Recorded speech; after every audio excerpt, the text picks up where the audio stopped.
السلام عليكم. بسم الله. الصلاة على الحبيب هي المكسب الأكيد. تعالى بقى الفيديو اللي فات قلت لك أرقام السوق سريعة. في الفيديو ده هقول لك السوق ماشي إزاي. لو أنت راجل مستثمر وهديك نصيحة وهقول لك إزاي ترتب محفظتك الفترة الجاية إن شاء الله. الأول هقول لك دي مش توصية للبيع ولا الشراء، أنت حر. عايز تشتغل، عايز تعرف مني أرقام، تعالى اشتغل معايا، انضم ليا الشركة، انضم للجروب. عايز تشتغل مع نفسك أو عندك شركة تانية، ربنا يوفقك يا رب. خد مني المعلومه وشغلها انت في دماغك. النهارده المؤشر الثلاثيني يعلن رسميا بدايه رحله جديده لاهداف كبيره. اول محطه عندنا 59,000 ان شاء الله.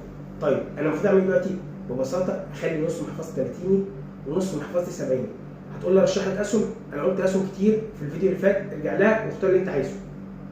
ايه ابرز اسهم دخلت فيها سيوله النهارده في السوق؟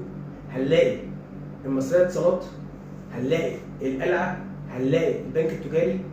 خلي بالك، هنلاقي قطاع البتروكيماويات داخل فيه سيوله كبيره وهيبقى الحصان الاسود في البورصه المصريه تاني ان شاء الله.